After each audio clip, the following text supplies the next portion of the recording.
discover the natural power of ashwagandha, an ancient herb known for its healing properties. For over 3,000 years, ashwagandha has been trusted to reduce stress, increase energy, and improve focus. Our ashwagandha is carefully grown, harvested, and processed to retain its maximum potency. Each root is hand-picked and dried, then ground into a pure organic powder, ensuring the highest quality. Simply mix 1 teaspoon into your favorite beverage or take it in capsule form as prescribed by a healthcare professional. Whether you're looking to balance your stress levels, boost your immune system, or enhance mental clarity, ashwagandha offers a natural solution. Experience the benefits of ancient wisdom backed by modern science. Trust nature. Trust ashwagandha. Go get this product at blackhotfirenetwork.com at the Sports and Nutrition Store. Good afternoon, family. Hope you guys are doing amazing this wonderful Wednesday. It's exactly 21 minutes past 8 p.m. and karibuni sana to another episode of the Africa Today Show. My name is Joby. To those who are here for the first time on all our YouTube channels, returning listeners on the radio station, Spreaker, and Spotify as well. Karibuni, hope you're having a great day. Karibu sana Kate, how is your day going? I'm good, Joby. How are you? I'm easy, can't complain. I can't complain at all. Yeah, so we're going to be talking about, as we talk about the Epstein files, I'm going to start with this conversation right here of how Europe actually is abandoning Visa and the MasterCard currently. That is, of course, which is going to... Yeah, it's going to cost trillions of dollars of American money, exactly. They abandon your shit. Yeah, they abandon your Visa and your MasterCard, exactly, Joby. So, America, you're going to lose even more trillions of dollars.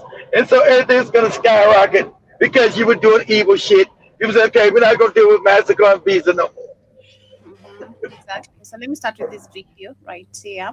This lady explaining it as we continue. Visa and MasterCard, Europe realized that almost 95% of their payment processing went through United States payment systems. What really started this was when Visa canceled Russia. They cut from their networks in 2022. They thought ain't nobody see this. So if you cut him off, we didn't even think about that.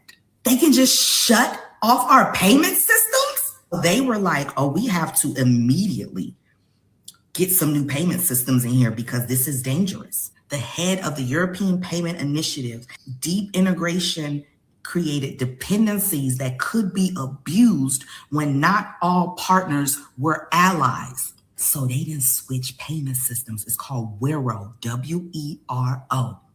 And they already have 48.5 million people using the system. And by 2027, they're going to remove all of their stuff out of Visa and MasterCard and put it into their domestic payment system. Do you know what that's going to do? I'll tell you.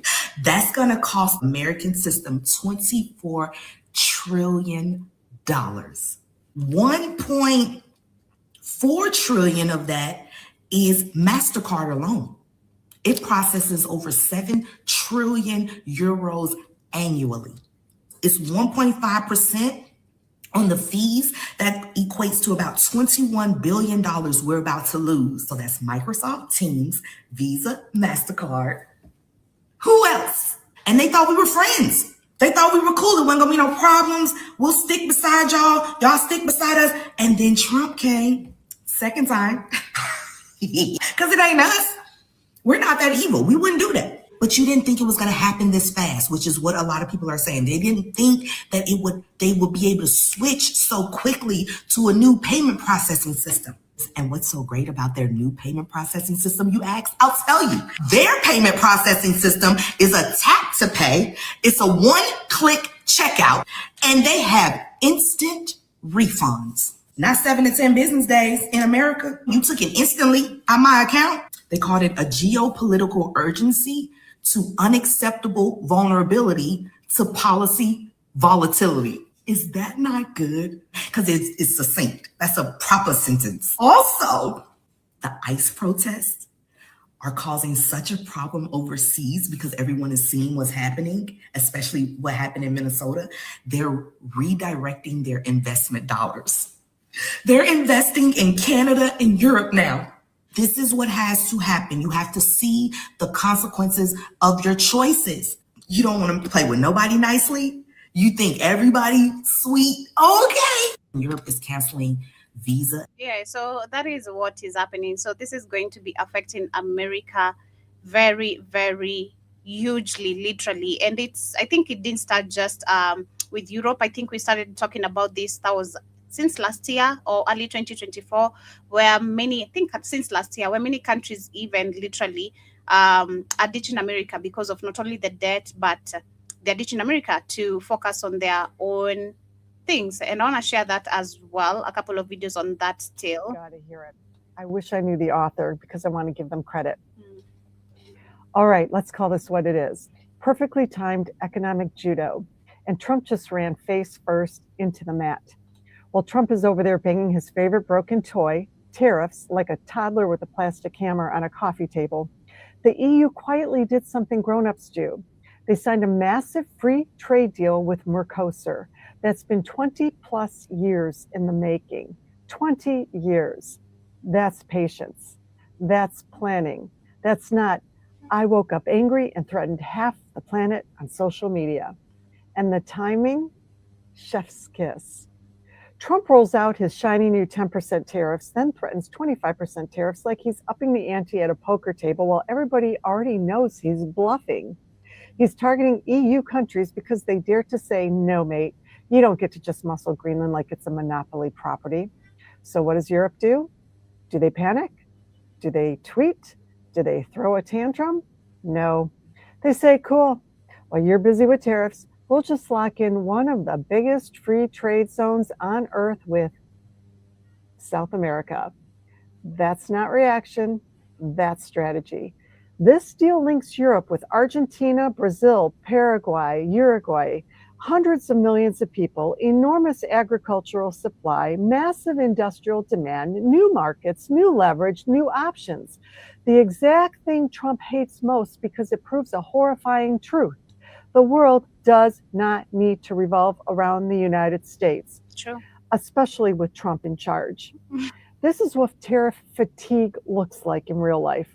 Countries don't scream back, they don't beg, they don't posture. They quietly build alternatives and leave you shouting into the void. Trump thinks tariffs are power. They're not. They're a tax on your own people and an invitation for everyone else to reroute around you. And Europe just rerouted in spectacular fashion. And let's be very clear, this isn't abstract. This deal weakens Trump's leverage directly.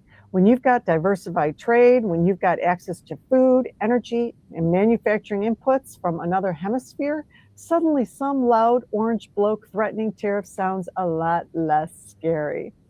This is the EU saying, you don't scare us, you don't corner us, and you definitely don't bully us into handing Greenland over like it's a souvenir fridge magnet.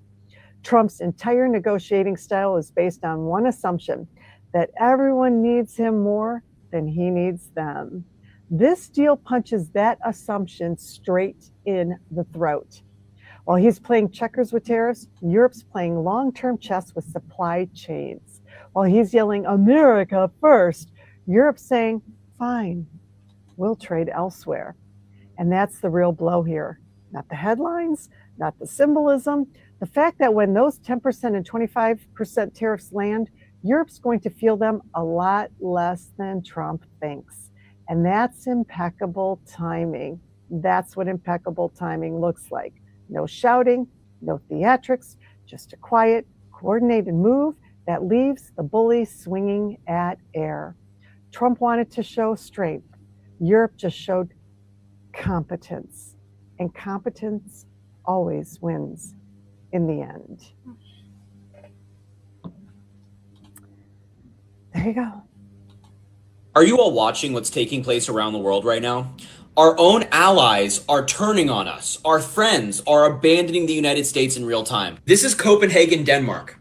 People out there with the flags of Greenland protesting the United States. Thousands of them. Copenhagen right now. Here's another angle of that protest in Copenhagen. This was in January. Copenhagen. Here's Greenland. Yankee go home, because Donald Trump is threatening to invade Greenland. Here's a sign that was seen at that protest. F Trump, F Vance, F USA. This is Greenland right now. They have a population of tens of thousands, and many of them are out in the streets protesting against the United States. The Prime Minister of Sweden said, "We will not let ourselves be blackmailed. Only Denmark and Greenland decide issues concerning Denmark and Greenland. I will always stand up for my country and for our allied neighbors." Emmanuel Macron of France also put out a statement saying that they stand with Denmark and Greenland. They're sending troops to Greenland to participate in military exercises against the United States. Leaders from a number of different European countries have come out and condemned Donald Trump, condemned his tariff threat, condemned his possible invasion of Greenland. The world is turning on us. Our friends are turning on us. Our allies are turning on us. It is embarrassing for the United States on the world stage right now.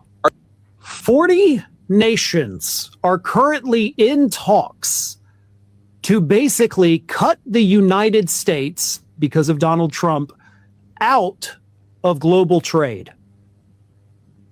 There are 195 recognized nations/countries on planet Earth. 195.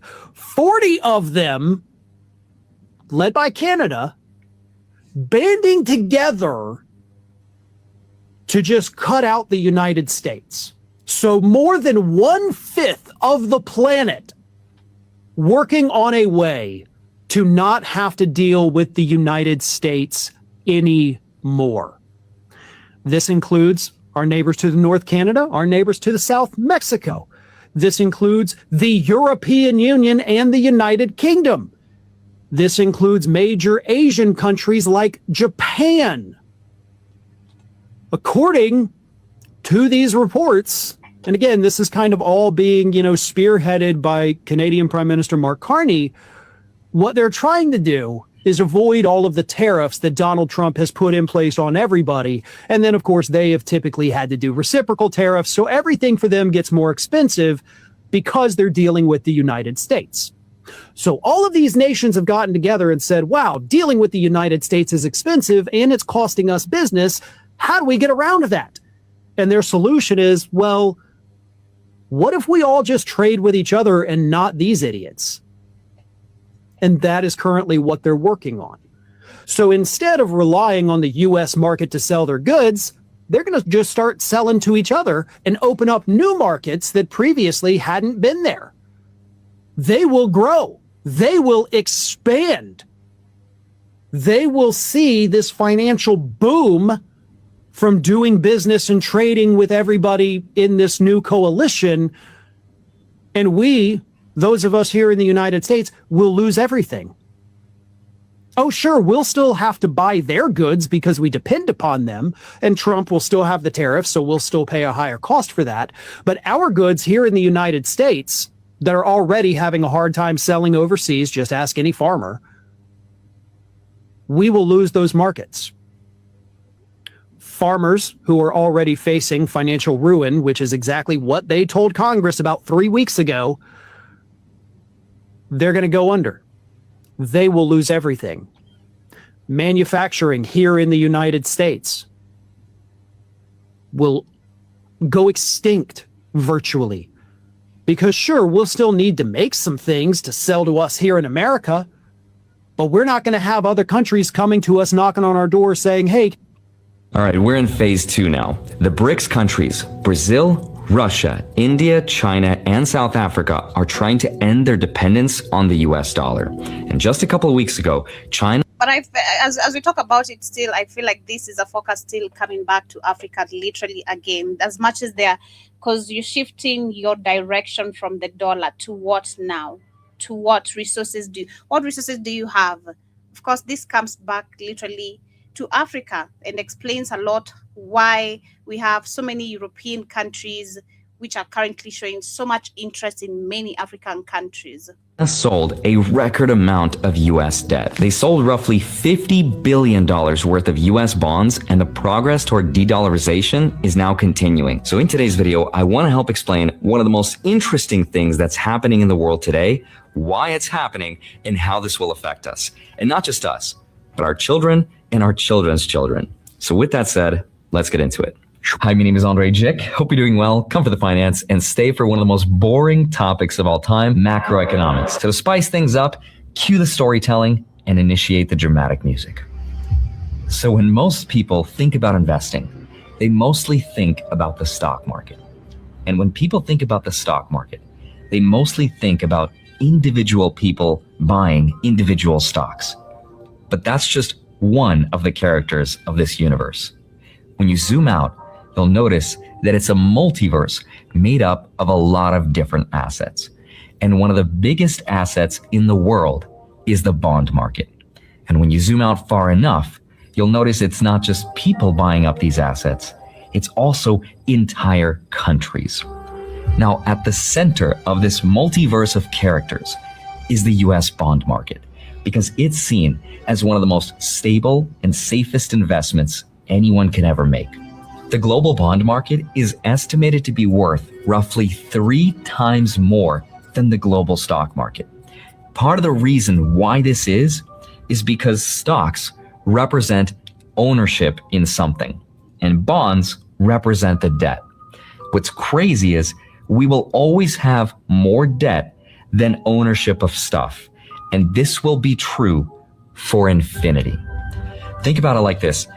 If all the world ever had was this much money, as long as the concept of borrowing money in exchange for paying interest is a concept that exists, where would someone go to pay for the interest on a loan if this is all the money that exists? It would be impossible. We'd have to create more debt to pay for the debt that we've created. And that's ironically why this piece of fabric doesn't represent ownership of stuff. It represents an instrument of debt. Now, the US has a debt level of over 34.7 trillion. Countries sell this debt, aka bonds, and then people in foreign countries invest in them.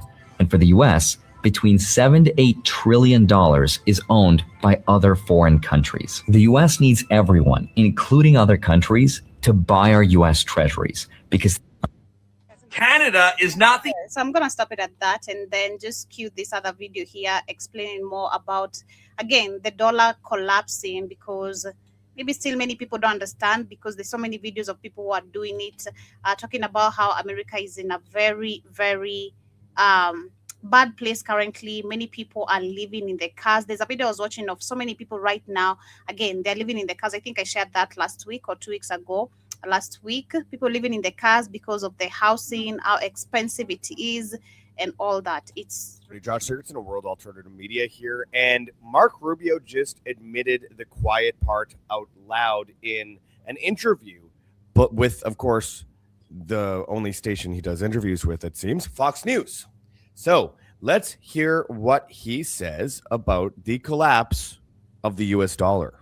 Today, Brazil, in our hemisphere, largest country in the Western Hemisphere south of us, cut a trade deal with China. They're going to, from now on, do trade in their own currencies, get right around the dollar. They're creating a secondary economy in the world, totally independent of the United States. We won't have to talk about sanctions in 5 years because there'll be so many countries transacting in currencies other than the dollar that we won't have the ability to sanction them.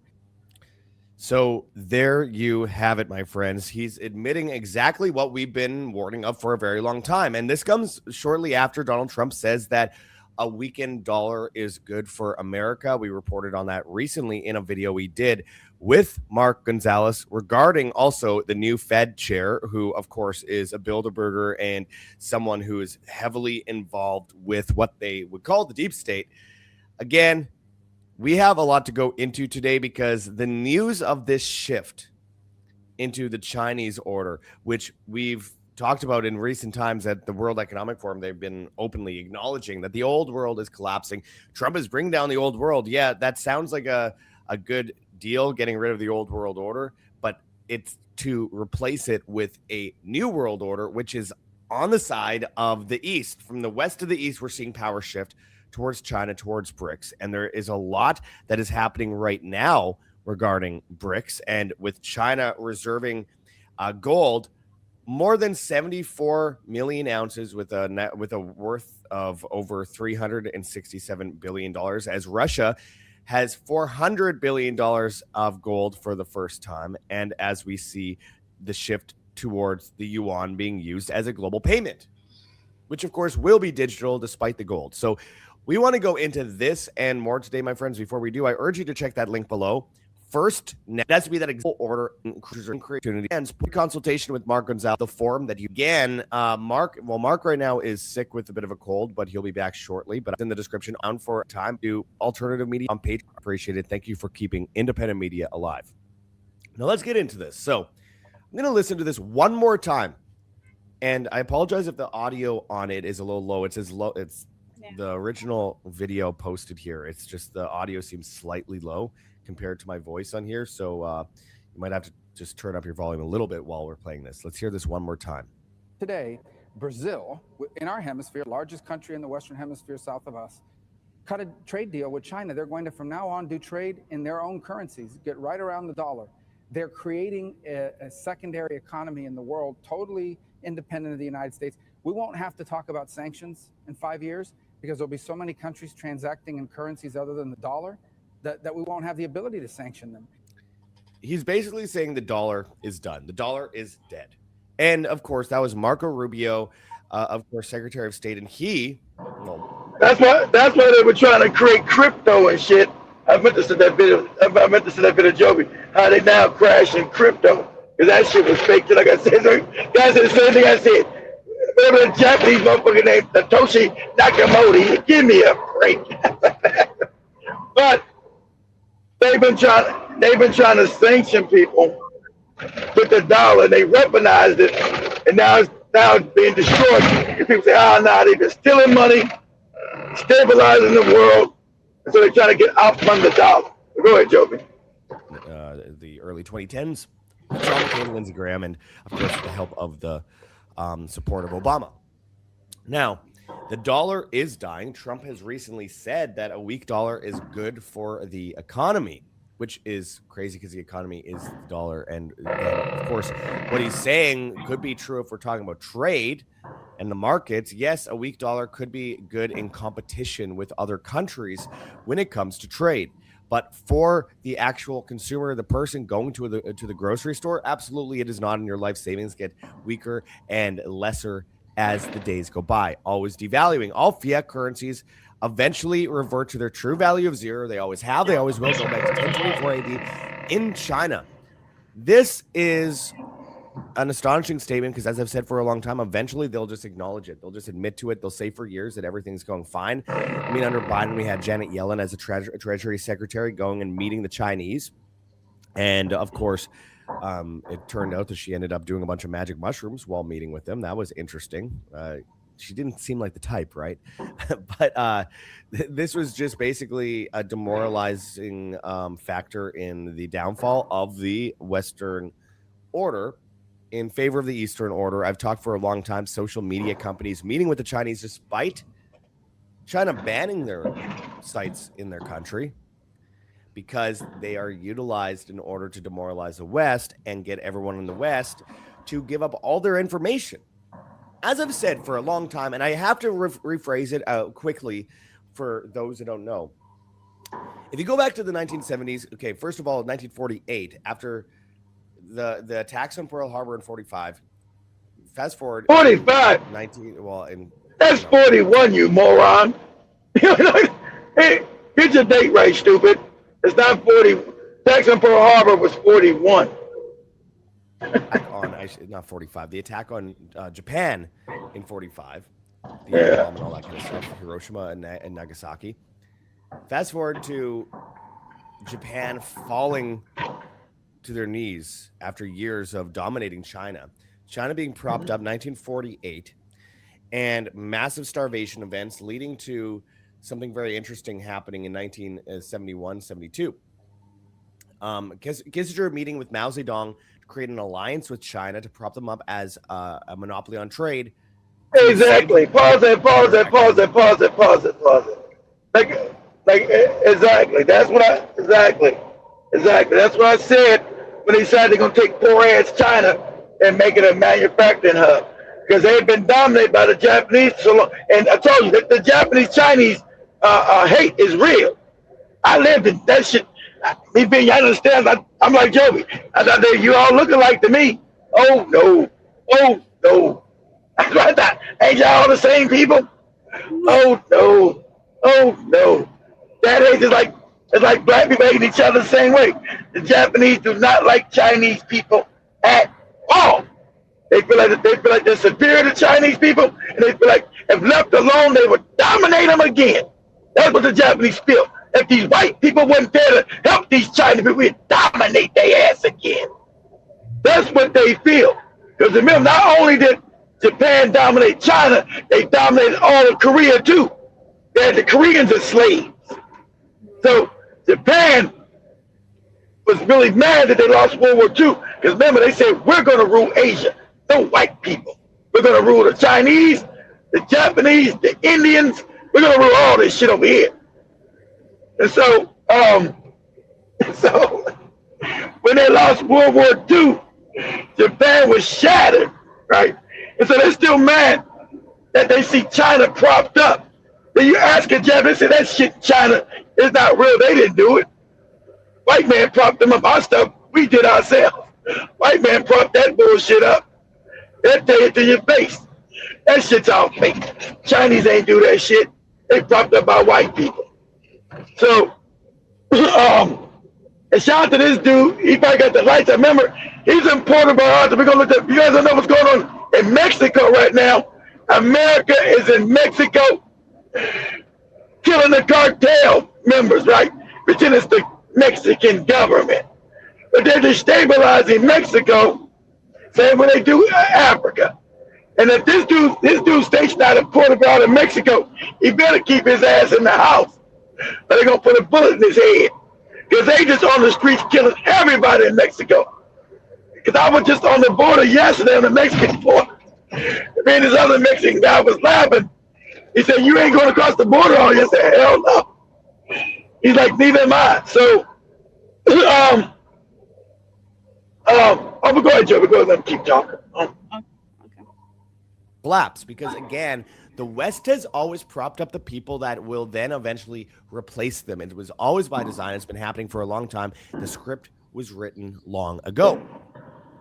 Okay, so then we have also just a couple years earlier, I think 1969, Charles de Gaulle, former president of France, at the time he was president of France, sending battleships to New York Harbor demanding their gold back. Their gold back. Nixon said, well, we don't have your gold. Because they didn't actually have the gold in Fort Knox that they claimed. So that leads to them shifting off the gold standard into the fiat currency system. And then we see the Kissinger again meeting with the Saudi Arabia, creating the petrodollar system agreement for the dollar to be world reserve currency based on oil. That's where the faith came from, even though it wasn't real. It was all debt. They just fractional reserve. They print more than they have. Someone owes you $1 and they print $1. I mean, it's just ridiculous. Got a Ponzi scheme. Then we see the creation of the Trilateral Commission with the Rockefellers and, of course, Zbigniew Brzezinski. We recently found out that Jeffrey Epstein was a major member of the Trilateral Commission and the Rockefeller Foundation, despite no one knowing who he was. Coming out of nowhere because it's an intelligence agency. He didn't come out of nowhere. Jeffrey Epstein didn't come out of nowhere. He was put there by the Rockefellers, the Rothschilds, to do their bidding behind the scenes because they all been eating babies and fucking them and all this other wicked shit. So of course he's clicked in with that file. Go ahead, Joe. To control the world and force the world into technocracy. I have a book here called Trilaterals Over Washington, Volumes 1 and 2 by Patrick Wood and Anthony C. Sutton, which goes into this. And of course, China's propped up as a guinea pig state for technocracy. And we've seen that back going to the early 2010s. China reaches this point where suddenly they are the superpower. They have Sesame credit, as we know, as social credit. They have facial recognition everywhere. Now they have robots on the street, robot police. That's what they want. Yeah, pause it. Yeah, because they were using China as the test bed to put that wicked shit around the world. Exactly. That's why they made China into a technical hub, because they're going to use China to push this wicked shit around the world. I've always told you, China's not a damn real country. It was created and installed these robots and this surveillance system and everything else. When you think they're fighting, they're not. They're trying to China's control. Go ahead, Joe. Where's Kurtwood Smith when you need him? Bad reference. Anyway, when you have this system being propped up, eventually the idea is that the West will then succumb to it itself out of necessity. Even if it wasn't all falsified, it would happen eventually. But it was falsified. It was created as that bridge. So when one system collapses, they already have a system ready as a solution. Exactly. That's the bricks. Exactly. Pause it. That's why I told you I need this goofy cracker to the bricks. I told you they created the bricks. When they crush America, what they always do, what the hats to do, they'll crush one system and have the other system up and running, and you think it's an adversary when it's not adversary. It's just they're destroying the one system to create the new system. Go ahead, Joe. Tyranny comes under the guise of convenience, and this will be a convenience system. So this is all by design, and it was always going to get to the point where eventually you have the West acknowledging the shift into the East while pretending to struggle and push back and kick back. It's just not real. Trump's meeting, I believe, in April with Xi Jinping.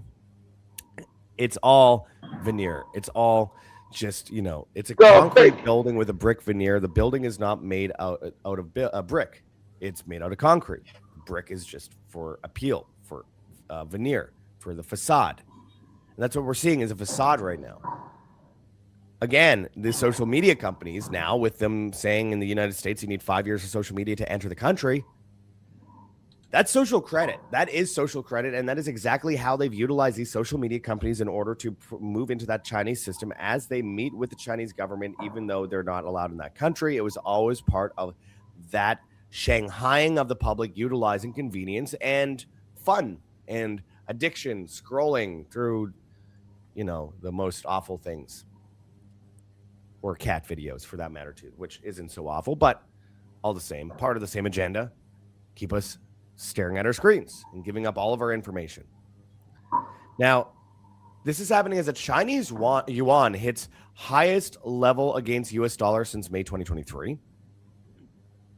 We had the Canadian trade deal, the UK trade deal, and many others right now, where we also have, and I mentioned Saudi Arabia before, with the petrodollar system, now full circle, Saudi Arabia is talking about joining BRICS, and they have... Pause. Now, you notice the cats with their heads doing this, because if America's still in control, they would never allow Saudi Arabia to move a goddamn thing. They would have blown it out the water. Remember, America protects Saudi Arabia from its own people. This country is so corrupt. This country is so corrupt that they protect against their own people. Remember all these fake kingdoms in Arabia, all fake. Abu Dhabi, Dubai, these are all fake kingdoms created by white people, by the British after World War I. He said, you want to be a king? You'll be a king. You'll be a kingdom. You'll be. These are all fake kings. It's all fake. So they do what they're told to do. So the only reason why they're allowed now to leave, because they're told now you can drop the dollar, go to China, because that's what you want. That's what we want you to do. Okay?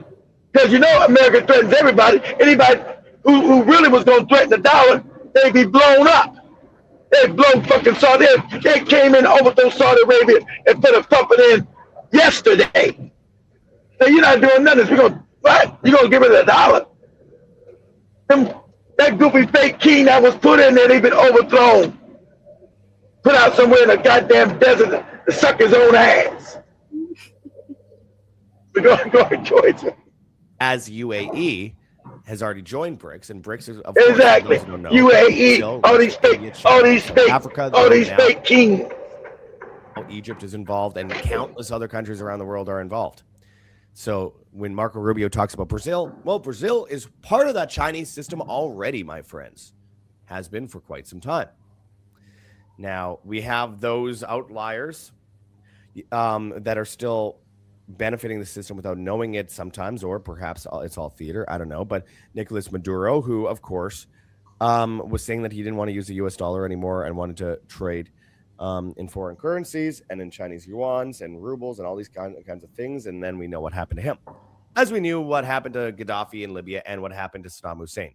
But this is part of the literal shift. China instructs banks to reduce U.S. Treasury holdings. Another big story where we are seeing it on full display. That story is happening. China gold reserves surpassed 74 million ounces, worth over $367 billion. Incredible. We have Russia's gold reserves surpassing $400 billion for the first time in history. Absolutely incredible. Meanwhile, before we get to the rest of this, I should mention, and you can find it. Hold on, Joe. How long are we talking about? Oh, enough of this guy. Don't we let this guy run too long? Okay, enough of his ass. God damn. The hours of this dude. Shit. All right. So, I want you to do this, Joby. I want you to go to, can you hear me, Joby? You there? Yeah, I'm here. Yeah. Sheesh, dude. Hours of this dude. No, I want you to go to TikTok. I want you to say, wars in the streets of Mexico.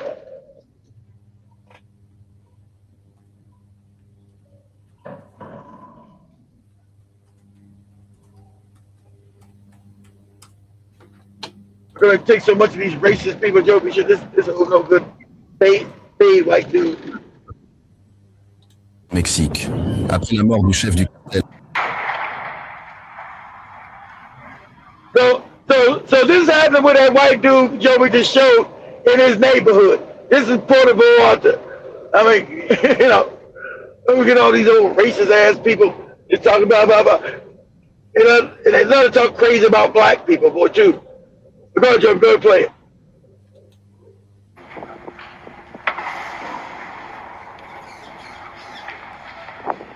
Better keep his ass in the house. So right now you got an open war in Mexico. So this is America really going in to destabilize the country until Mexico to get back in line, or else. What you say, Joby? Right. So, I done talked to our Mexico cousins, and baby, they gave me a lot of teas and a lot of kikis, and we done got updated on a lot of background knowledge. So let's go ahead and get into it. And I wanted to chit chat with y'all about it real quick because I only had surface level information because it was still going on yesterday. Okay, remember this is a civil war that's happening right now. Few things to know. First of all, hey, I'm your host, Rogan Goddess from the Vibe News Network, here to bring you the geopolitics and the kikis from overseas. And this ain't nothing to kiki about, okay?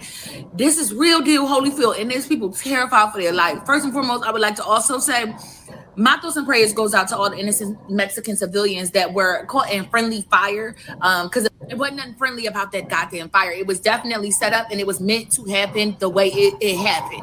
It was meant to happen. It was definitely a plotted attack, and it was meant to happen the way that it was supposed to happen, okay?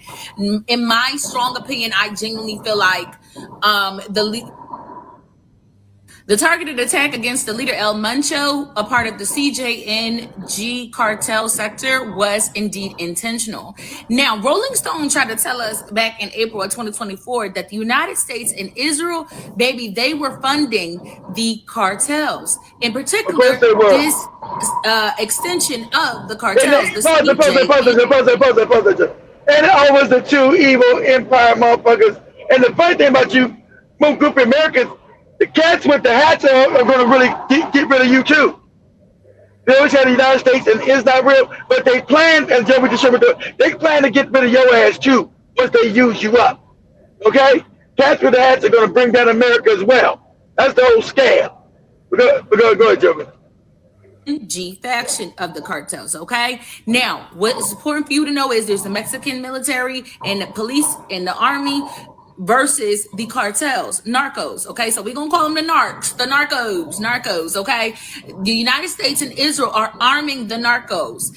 Girl, when you see the technology they got, there's no other way they could have gotten this technology if not from both America and Israel. Because exactly, you always know when you got these criminals, these terrorists. That what the narcos are terrorists, narco terrorists, right? All these, they all got this advanced weaponry, and ain't nobody got no factory to make shit. Everybody's wondering about all these advanced weapons.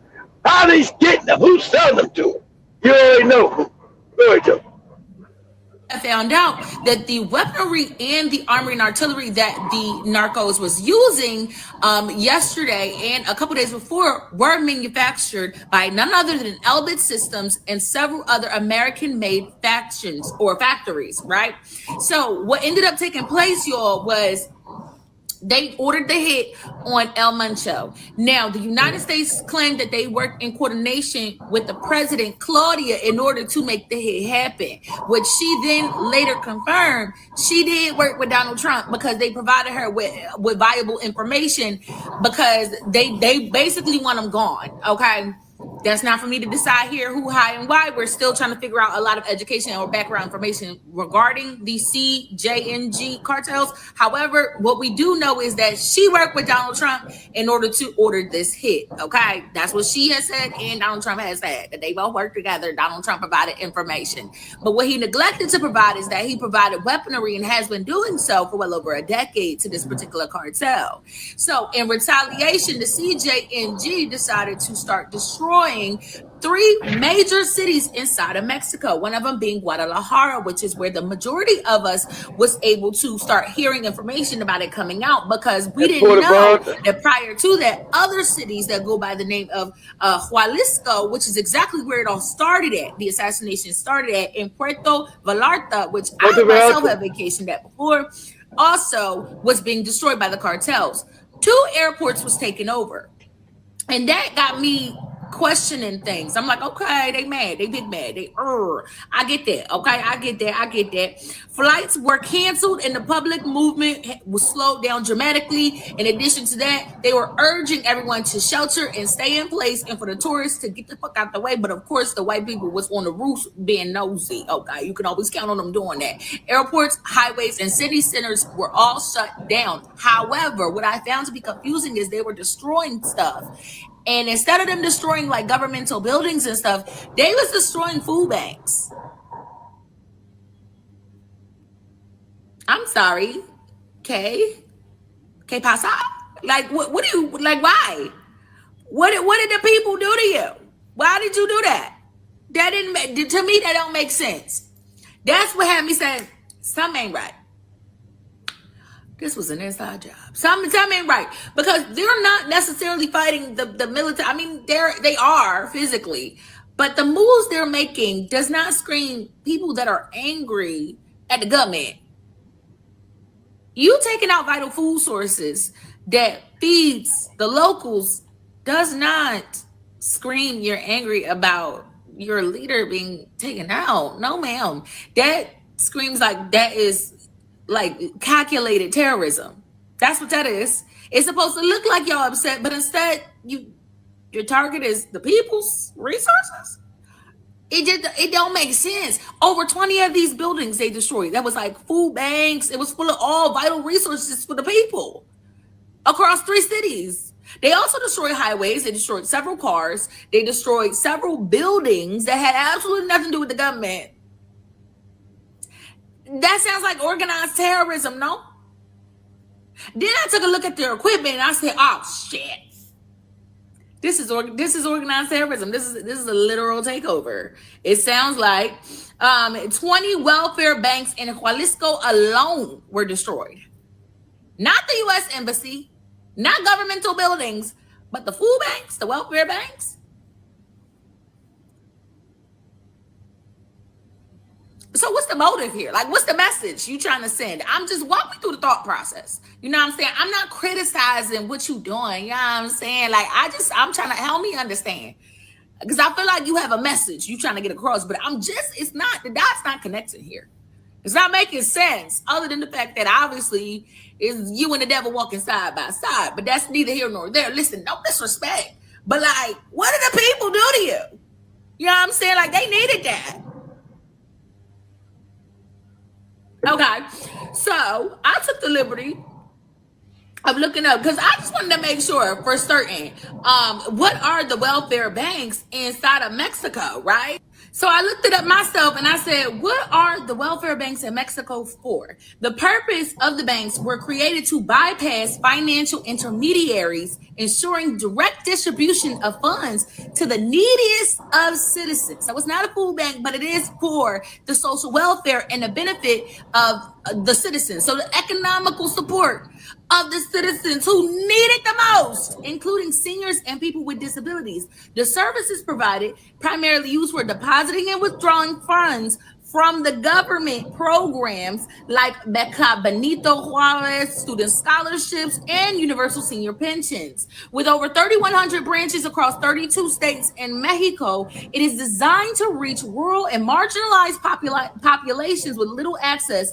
to traditional banking. So people who don't have the means to get traditional banking systems, but also are in need of, say, your scholarship refund, or you just need money to feed your kids, or you have a disability and you're not able to work. Basically, social services, what we have over here is we have cash assistance. These banks are basically the Mexican version of cash assistance provided by the state. Why would you go and attack these banks that are providing social welfare services to the citizens that are not even holding any bonds or anything like that? What sense does that make? And immediately the light bulb turned on, and I said, "That fucking America, the goddamn Donald Trump. You just think that everybody's shit is your ATM. Why would you do some shit like this? This got America written all the fuck over it. Why would you do that? Money. Not only that, you made this whole fucking play, this whole show." And it's given, and I could be wrong, but my spidey senses is tingling, bitch. And when my spidey senses get to tingling, I go with it because it's always right. That was a lick back because of the Department of Homeland Security and the cartels beefing, right? So I'm not sure what beef you got with the Mexican government or what y'all was doing together, if y'all working together to take out certain sectors of the cartels, because Claudia Baum this morning basically said like she's not looking to get physical or take out all the cartel or the narcos because it caused so many deaths. Pause it. Understand, guys, the elite use drugs as a laundering way to also liquefy their money. You're never going to get rid of drugs, and you're never going to get rid of child and human trafficking. That's how they make money. And that's a lot of, you guys don't know, a lot of these banks are funded without child trafficking and human trafficking and drug running. These banks would collapse because that brings the liquidation of money into these banks. And so when you think of El Chapo or this other new guy, hey, I've been told you, the CIA runs all drugs on the planet. On the planet. So when you think, so obviously it's something that this drug guy got out of line and they sent their hit and they took his ass out. Because when you don't do what you're told to do, they're coming to see you. So, they think, oh, the cartels. So these fake politicians in America talking about, they have all this fake plausible deniability. Oh, the cartels in Mexico are so bad. We must go down and control the drugs are coming to America. Understand, the Rockefellers, the Rothschilds, the Warburgs, all these people control the drug trade through the CIA. They control child trafficking, human trafficking through the CIA and the Mossad, Israel and America, through the intelligence agency. And they'll have you we're fighting the cartels, as Joe would like to use the word, always a Hegelian dialectic. They control all drugs on the planet. They have you think, oh, it's the cartels running the drugs. And they've already told you in certain movies, it's the CIA. They've already told you.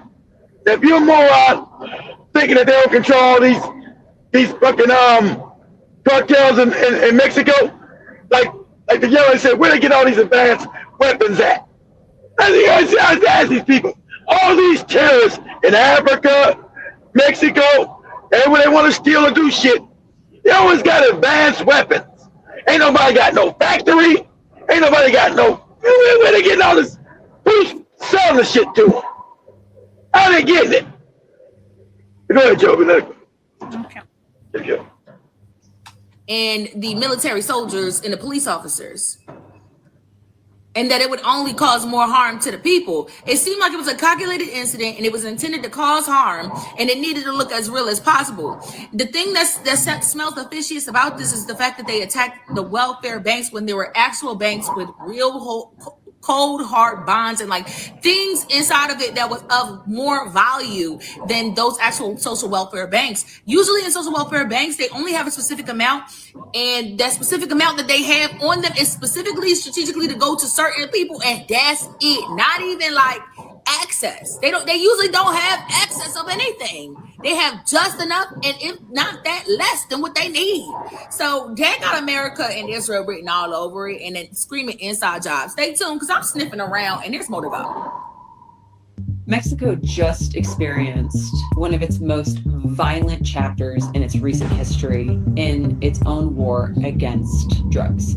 We saw banks being burned down, stores being burned down, the cartels seizing vehicles and lighting them on fire to create blockades to cut off access to highways and other roads.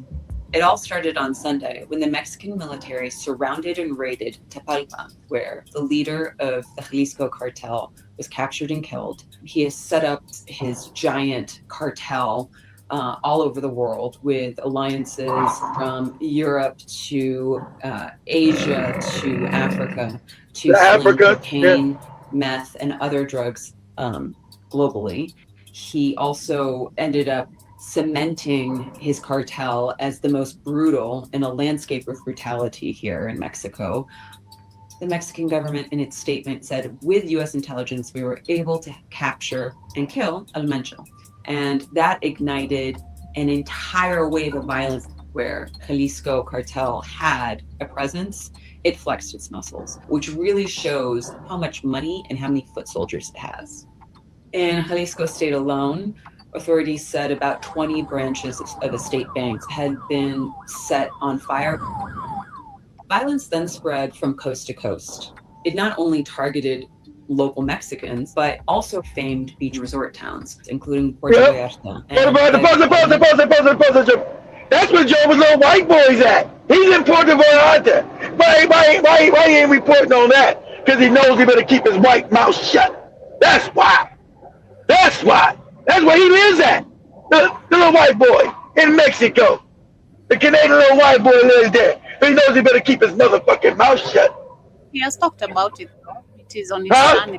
He has talked about it. I bet he ain't there in Puerto Vallarta talking about him. Because they're going to come and see his ass. I bet he ain't Puerto Vallarta talking about it. I bet he ain't got his ass back in his home country, Canada, some fucking where, or United States. Because you white people, you ain't safe in Mexico, baby. Not right now. They gonna take it. They gonna come because they shoot every white person walking around getting a bullet in their head. Okay? It's in the message. You American, you're getting a bullet. Got your name on it. They send a message. But go ahead, Joe. The ability for the Jalisco cartel to attack all at the same time, completely stretching security forces thin. We've never seen that before. The killing of El Mencho is definitely a huge success for the Mexican government. But even though the violence seems to have died down, he over here talking.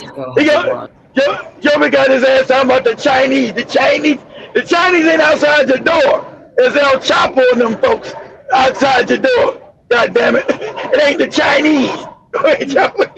Two fronts against the country's two most dangerous cartels. For about a year and a half, they've had this front to the west against the Sinaloa cartel, which has resulted in a very, very bloody battlefield. And then on Sunday, they decided to open up another front in Jalisco state. Now the question is, can the Mexican military take this on? Exactly. They show you how powerful they're inside of Mexico, that the military and the police can't do shit. They run around shooting people in the head, run around killing people, abducting people, throwing people in the damn ocean with bullet wounds. Like, yeah, what government? What military? What goddamn police? Yeah, you'll get this work. Go ahead, you right now?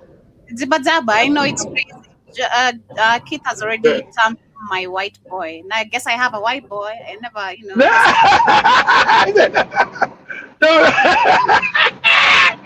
ain't going. I said that was Joe. I said that was Joey's white boy. I said Joey keeps showing this white boy. I have a white boy. I don't love his videos. It's just you. He's a hater. You can't just tag this. I Joey is like. I know. We know Joey likes his videos. He keeps showing it. That good. She ain't heard though his subtle racism. This subtle racist ass bastard. His subtle racism, he slides shit he tries to do. They try to be, when they rate, they try to be too cute times half. This subtle no good bastard. Go ahead, Joey. Go ahead. Oh yeah, shout out to everyone with us on the chat. Shout out to Jibadzaba, Ricky Snow, Karibu Sana. How is my arm? I'm trying to actually return my bandage. Thank you for asking. I had removed it. I'm trying to return my bandage because I have to allow the arm to breathe. But the swelling is kind of over. At least I can raise it. I can do this. It's improving. Yeah, thank you for asking, Ricky. But I also see Jibadzaba says that's good. Yeah, trading one dead master for another. Nothing to gloat over. I also see 10 Speed says, exactly. I have no problem with having a gangster in the White House. Trump is cutting these people's agenda to install his group's agenda white on white supremacy fight. Of course, that is what he's doing. Saving white. Let's save the white people again. Not saving America.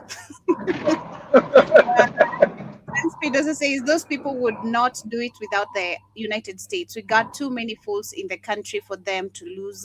Also see Wake Up, Karibu Sana, 10 Speed also adding this is just the beginning of the fall of the white supremacists all over the world. Nobody financial system is going to work when the US fall. Everybody else is going to fall. I guess. I know, but that's what they're trying. The cats with their hats are trying to stop that. Because they're trying to move everything to bricks, so when America does fall, they have a system that's still going to stand that they own and control. They'll say, "Oh, it's the Chinese." They the Chinese. It's the cats with the motherfucking hats. So when it does fall, they'll just have everything already up. Everybody's setting up a parallel system now. That's why they're setting up the brick system now. They have a parallel system. So when America does fall, they'll just take America down and Europe. Go ahead, Jimmy. Mm-hmm. I also see Jiba says Mexico was funding Cuba. Now that is stopped with this cartel action. And of course, remember also they are in Cuba as well. We talked about that last week or Monday. I think Monday. I also see, I've not had ugali in a minute, Jiba Jab. I can't cook ugali with my fucked up arm right now. I've missed ugali, I'm not going to lie. I also see we have Abdallah Karibu says always the mommy performance with this bad. Look, let me say something. That's how you know Joey's ugali. Her corn is real. It's not GMO because Joey would be fat if she ate the fucking starchy ass. If she made the corn ugali in America, her ass would have been fat. But she's got real corn. Yeah, that's why I'm not fat and I'm not getting but she can eat Kenyan KFC without getting fat. But they're no good at it. I love weight, but I'll not be fat. I add weight correctly, not being fat. Yes, also says drugs and trafficking 100%. Says say this is not Trump. This is the short hats with like Biden. The short hats. They control Trump too. They think he's in there with Netanyahu always in Trump's ass. Who do you think they're all controlled by the short hats? The cats with the hats control all of them. Go ahead, Joe. Mm-hmm. Yeah, those are all the comments. I think we go like to the Epstein. Let's go to Epstein. That's fine. I couldn't see the video. I'm done. Go to Joe and go to TikTok and say there's a new. And he brings back the stuff about Nebraska, right? It always clicks in. Goes back to Nebraska and that massive damn child trafficking they had back in the 80s and early 90s with Papa Bush. He had boys down in Nebraska and them having sex with the black boys, fucking them and throwing them out of the helicopters. He have sex with them and kill their ass. Just crazy shit. So go to TikTok and say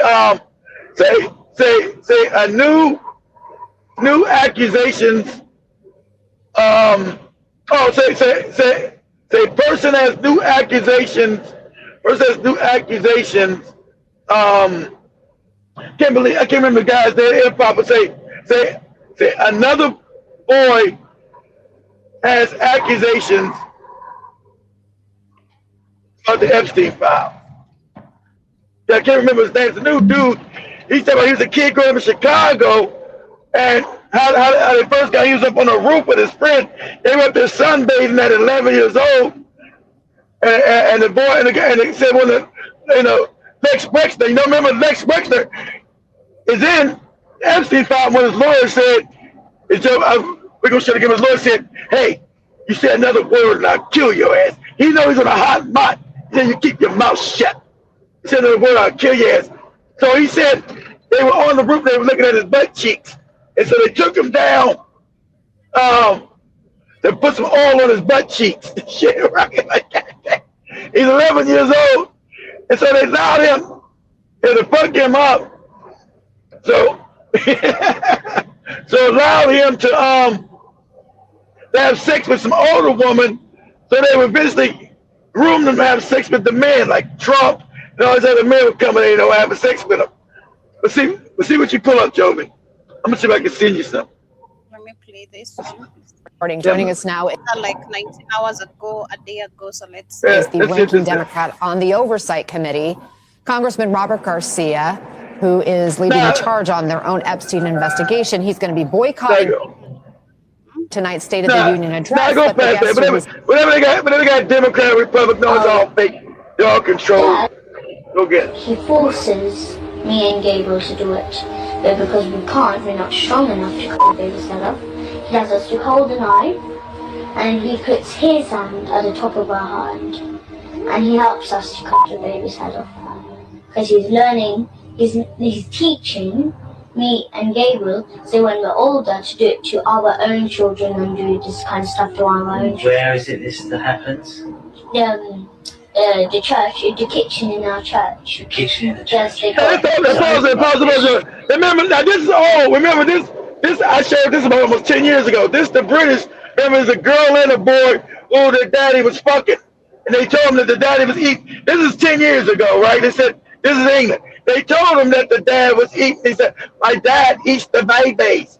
It was a joke. Everybody was using that. They said, my dad and them eat the babies.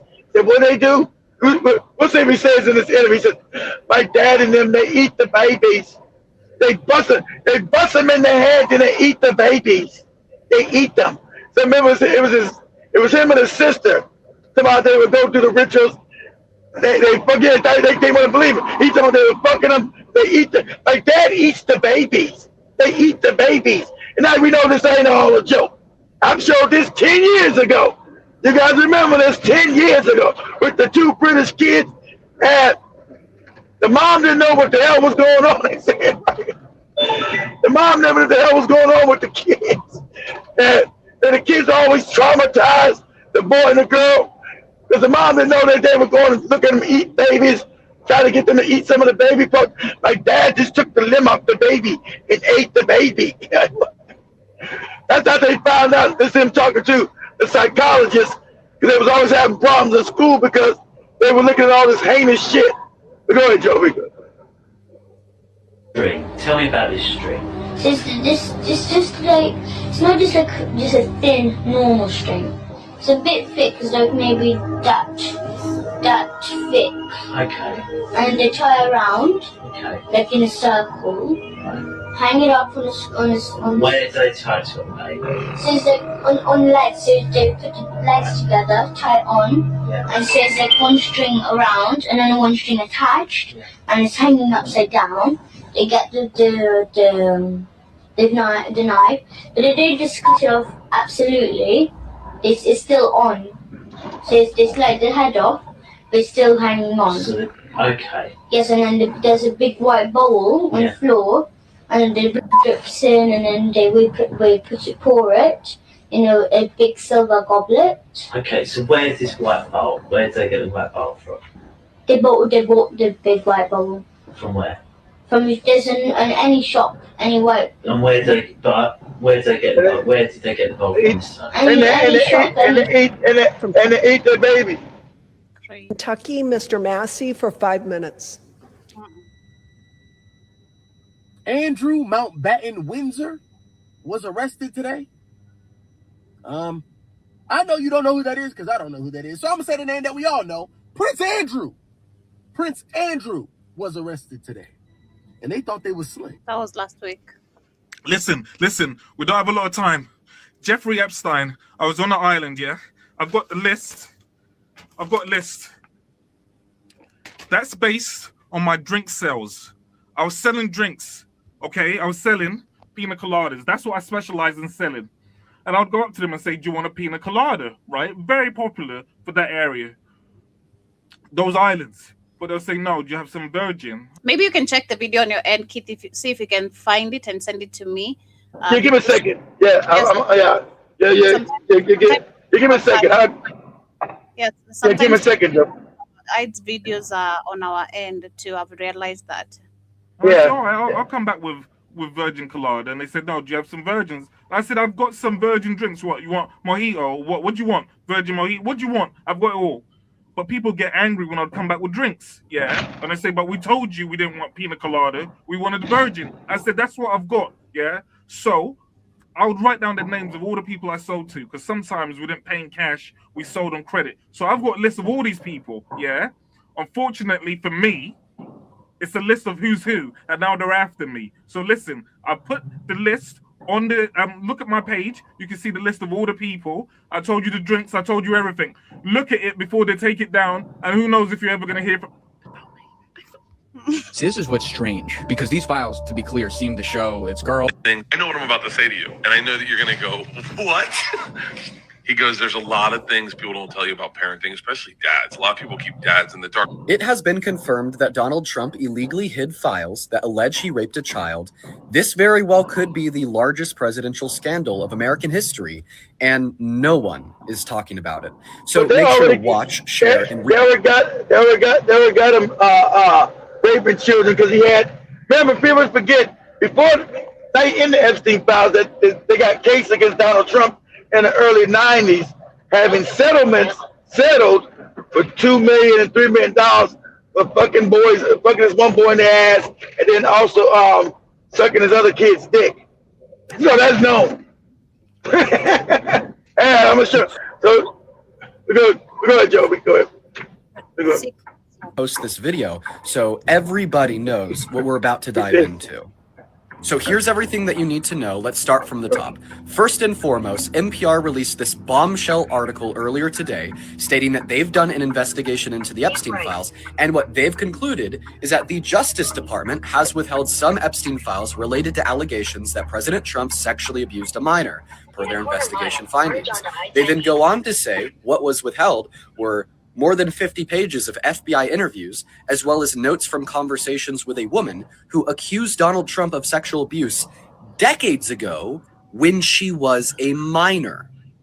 But that's not all, because after NPR published their article, Democrats from the Oversight Committee in the House of Representatives, you know, the elected officials that have access to the unredacted Epstein files, said that they can confirm that the DOJ appears to have illegally withheld FBI interviews with a survivor who accused President Trump of sexual abuse. That's all for now, but seriously, like I said at the beginning of the video, we can't let the story die. This message needs to be amplified. The president illegally hid files alleging that he raped a child.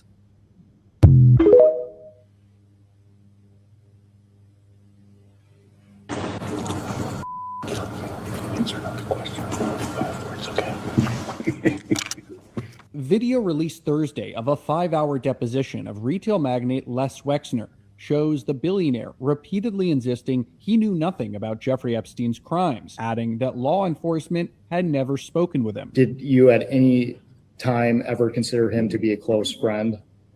No. As I look back at it, I was conned by the world Olympic all-time con artists. They're all con. They're all con, which is a lie. Now we're gonna find out. I'm gonna jump and keep him here. Lex Wexner It's gonna be one of the guys. I'm gonna send you over the video, but another young man is talking about him playing in his booty hole as an 11-year-old child. This motherfucker right here. You're not a con man. It's all you're a con. Remember, so the lawyer's gonna reach over and tell him, "Hey, you shut the fuck up. You better not say too much. Or I'm gonna kill you." Because remember, they all got handlers. They all got cats. Those cats with the handlers, right? Even though he's a cat himself. So he's gonna tell him, "Hey, you better shut your mouth," right? But go ahead, Joby. I read in the news all the people he knew, royalty, kings, princes, and all that. An incredible con artist. Has the FBI or DOJ ever directly contacted you or spoken to you about? Not to my knowledge. Never. Never. Did you speak to any law enforcement agency of any kind regarding Jeffrey Epstein's investigation in New York in 2019? Never. Didn't. No, I don't remember ever talking to any law enforcement agency. At one point, his lawyer, Michael Levy, whispered some advice.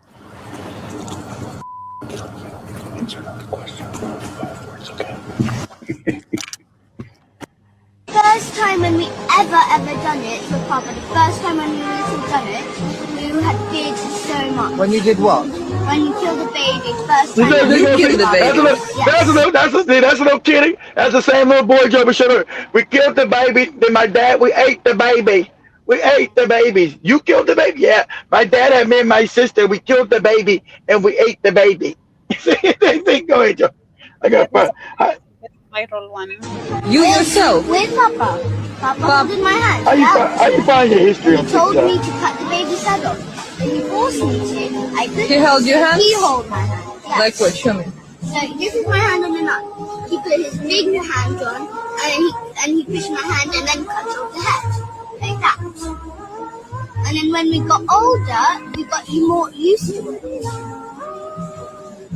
But then we understood that when my mom found out about it, she told me that it's wrong to do this kind of stuff. But then me and Gabriel had still been used to it, but then we had understood that it's wrong.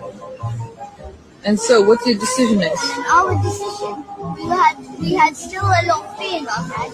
But then when we read the book June, it said that fear is the mind killer. So when we heard that, we thought that it was true. It was not really true. But then after, there was a man called Abraham who came to help us.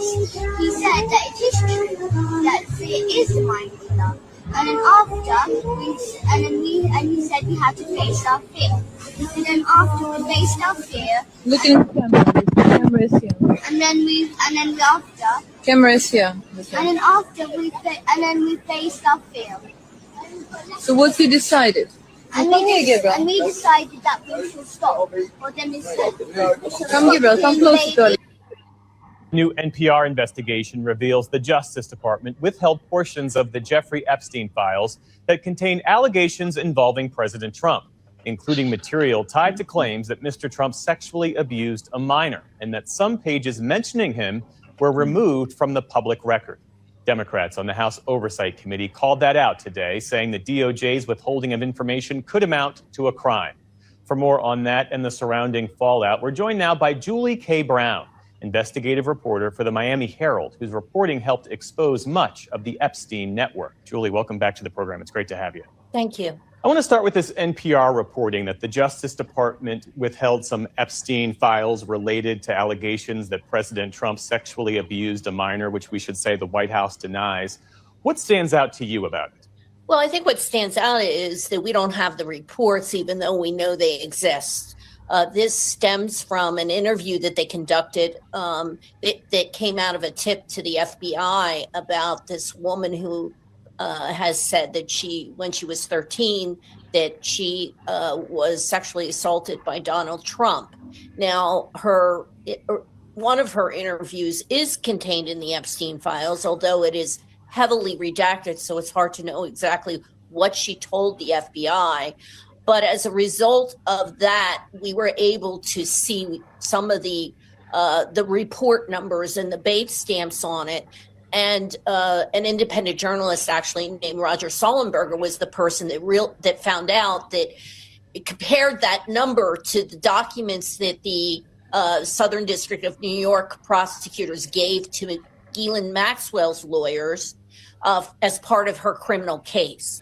You broke this story 8 years ago with your investigative reporting. With the benefit of time and hindsight, what do you see more clearly now about how power insulated Jeffrey Epstein, and how much of that protective structure still exists? Well, I think it shows that it absolutely does exist. I mean, the fact that we aren't getting the full picture, that these files are so heavily redacted, that there are names of men in these files that have been redacted, yet some of these victims. I'm trying to find that video for, also on my end on TikTok. I know. I'm looking. Damn, what's the way to say it? Damn, I got so much. Damn, trying to see how can I word it. Okay, I can say. Let me send this one to you real quick. Yeah, I'm not seeing. Let's see, this is the right one. Hold on. I'm getting close. Let me send this one. Let me send this one. Hold on.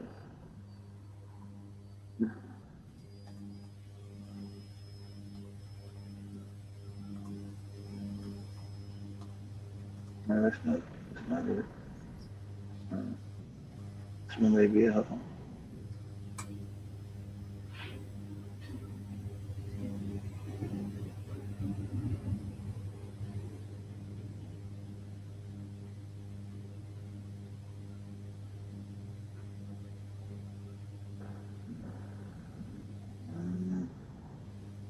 Nope, can't see it.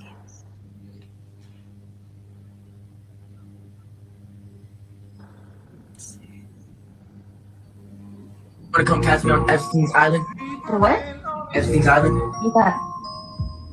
You hear about Epstein's Island? No? You don't want to catch me there? Check this out. Breaking news. So we have Ian Royal, who lived on the Zorro Ranch his teen years as his dad worked for Epstein before quitting amid the scandal. He's stepping forward and he's talking about his time on Epstein Ranch, folks. You got to check this out. And here we have the article, and he's saying that they'll probably never find the bodies, folks. The bodies. Yeah, he's talking about on the ranch. He's talking about the ranch out in New Mexico. I told you where they were taking people out there and doing all kind of shit with them on that ranch out in New Mexico. People like to talk about the Miami home or way up in New York. And forget about the ranch out there in New Mexico, the big ass mansion he has out in New Mexico when they were doing all kind of experiments on black people, and he had that big ass bat to dissolve your body in this acid. Right? They're dissolving bodies out there.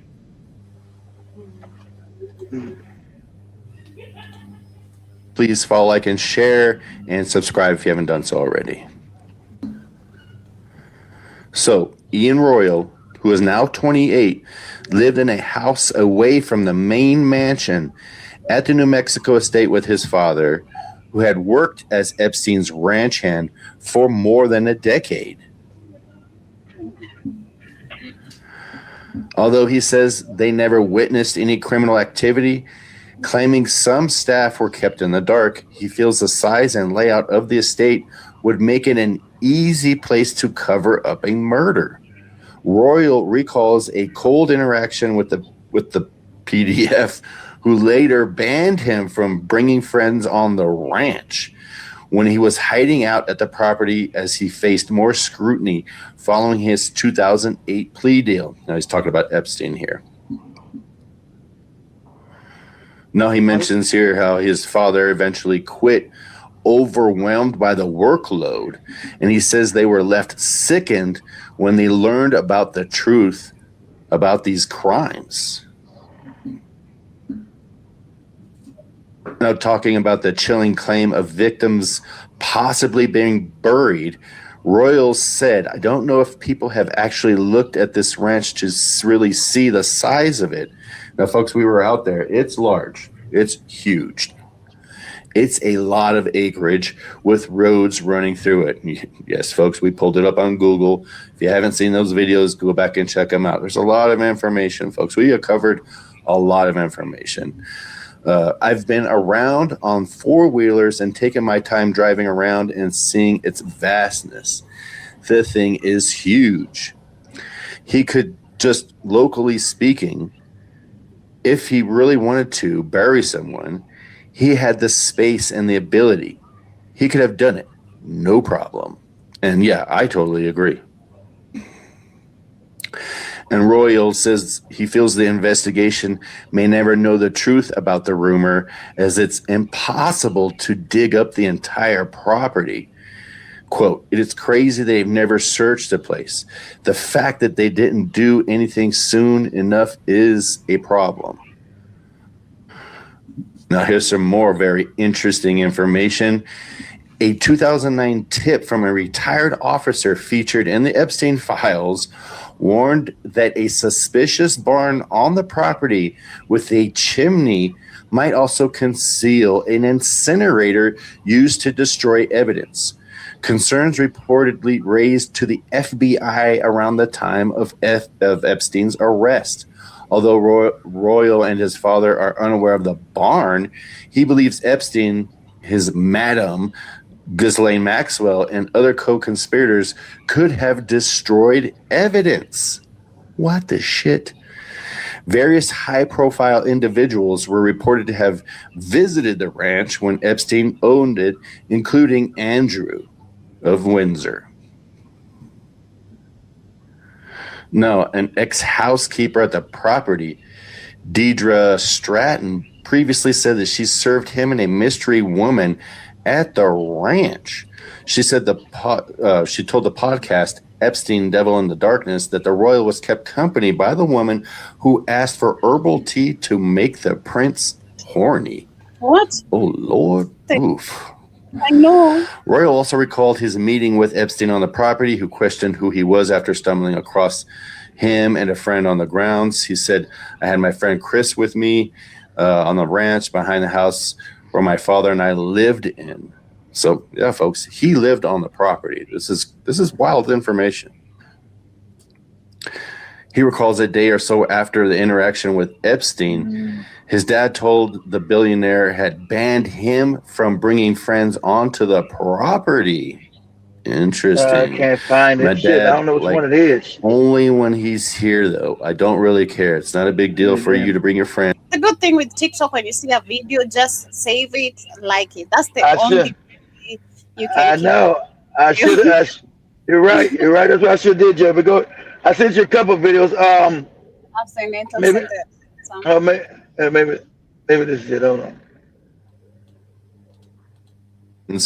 But when he's here, just do it because obviously I want to keep my job. He described Epstein as an intelligent and secretive, with rumors swirling locally for years about who even owned Zorro Ranch. Royal said it was around 2012 when they moved off the ranch after his dad quit amid work pressure, the work situation, and Epstein facing further scrutiny. Yeah, folks, as I mentioned, the corruption, the cover-up on this property, for as long as it's been there, since he owned it, since what, 1993? He died in 2019. Folks, the cover-up goes deep, goes far, goes wide here in New Mexico. And this New Mexico Truth Commission, Jesus, I hope they're prepared for all the roadblocks that they're going to run into. I can't find it. Everybody's watching this, all the way up from the White House, all the way down. And then, FBI, and then, everybody. And then I want to also talk about Joby. Put that. I also want to talk about how you guys already heard this, I'm sure, at the British equivalent of the Academy Awards, the BAFTA Awards they had. You had some white person called Michael B. Jordan and Delroy Lindo, a nigga, right?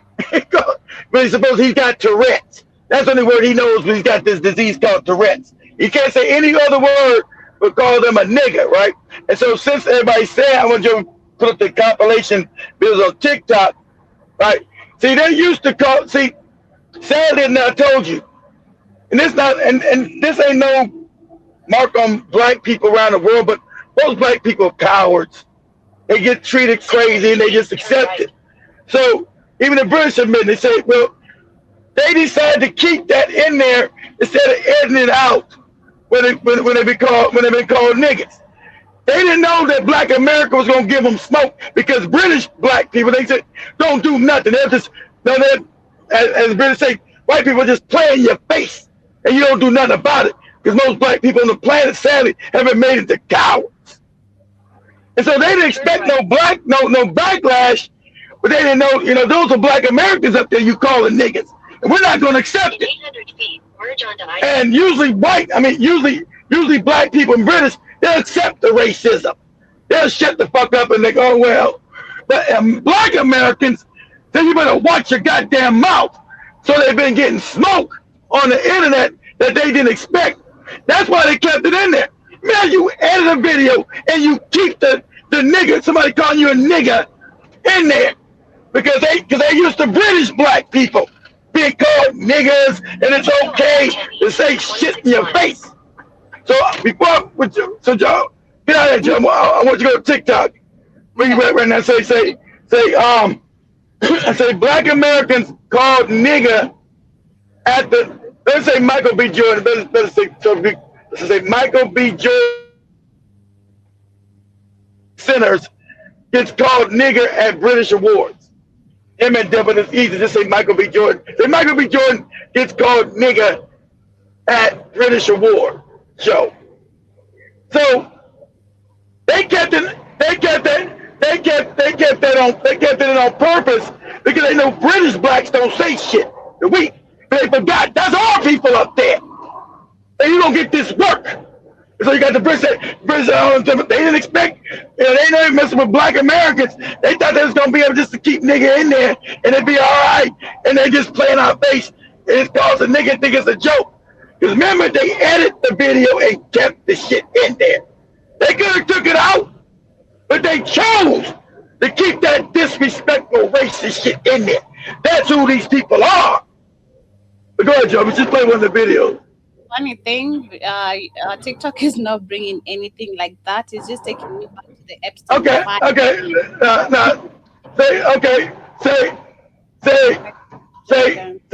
I guess, say Michael B. Jordan, say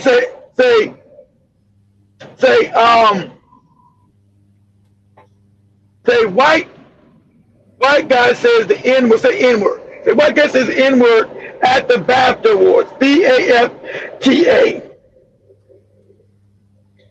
At the? BAFTA, BAFTA, the BAFTA Awards. Black guys get called N-word at the BAFTA Awards. I know I got BAFTA, BAFTA. That's what they call Academy Awards.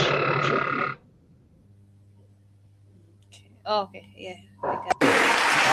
Delroy and I are delighted to be presenting the first BAFTA of the night for a vital part present the award. We're here to celebrate. Good evening. They had him in class. Delroy Lindo guy, he left. So he left. He didn't even say what.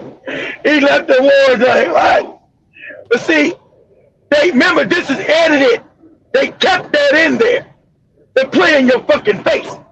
It's like British, because sadly most black people around the world, you're not built like us. You're not built like us. You allow people to disrespect you and play in your face and don't do nothing about it. It's okay, white people say stuff doesn't talk to us crazy. It's okay. But black Americans say, what?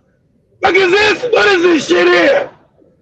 And so now, the BAFTA Award's been getting this work. They all did cop and please, oh, we're sorry, we didn't know.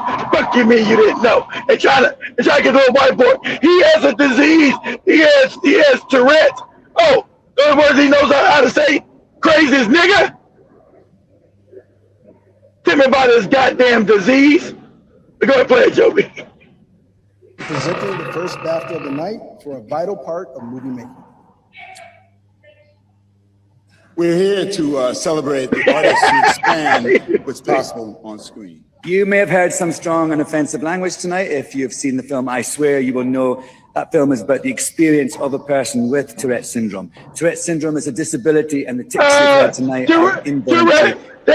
Tourette syndrome. Why is the only word he said is nigga? Because people been saying nigga around him. How's that the only word he know what to say?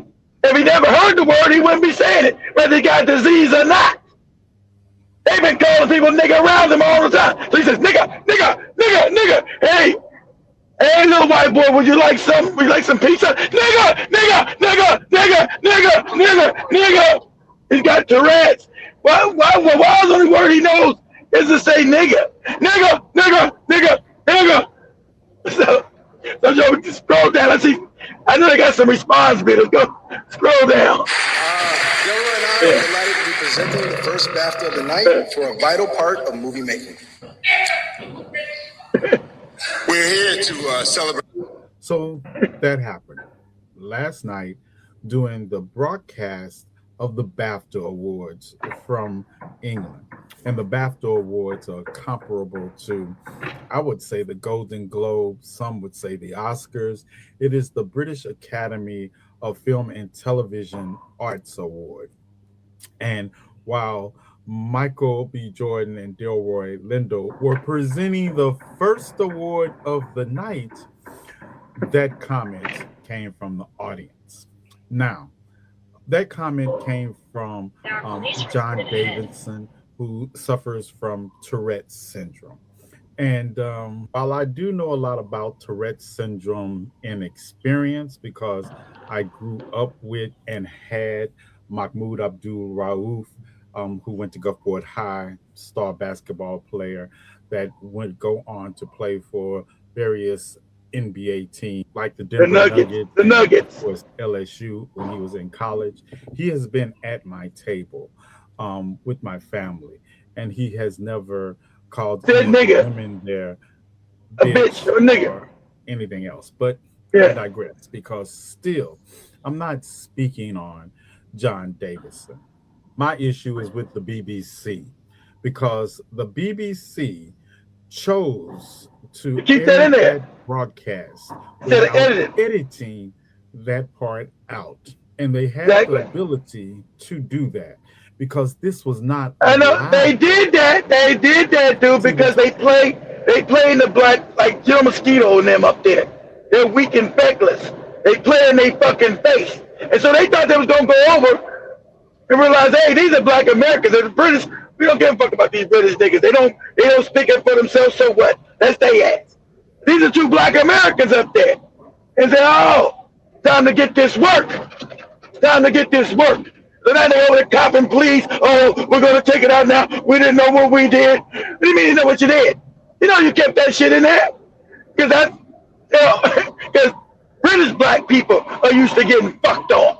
And most black people around the world, and especially in the Caribbean, with these Caribbean niggas, these Jamaicans, these goddamn, all these island niggas, they take it right up the ass because they're weak. But shout out to the British. They said, you realize these are black Americans. Black Americans don't let white people play in their face. We damn sure don't. We damn sure don't. As the black race, we are known as the fighters of the race. They'll play in your face, and you won't do shit about it. Go ahead, Joey, play it. As itself takes place a few hours before the televised. Go to the next one. This guy's too easy. Go to the next one. Time People are going to watch I Swear now because of that whole thing at the BAFTAs. It was a publicity stunt, and you can't convince me otherwise. John Davidson yelling the N-word, the BAFTAs keeping it in, him purposely not apologizing for the harm that was done to Michael B. Jordan, Delroy Lindo, and every black person who had to watch that. But now everybody knows about Tourette's and that man's film. That man saw the current political landscape, decided that he wouldn't get canceled for doing something like that, He didn't give himself, and the BAFTAs didn't give him any accommodations where he could like step out and decompress if he felt like he was going to do something. They didn't remove him after the first time he said the slur. They let him say it 2 more times to more Black presenters. So he knew he wasn't going to get canceled enough for it to actually have a negative effect on his career. In fact, the controversy that it created and people saying his name would be enough to boost his film to the top. Like, Now yes, you know, he's there receiving now you an know if award. you said anything about the cats with their hats in there, that shit would have been cut off immediate. Immediate. Go ahead, Joby.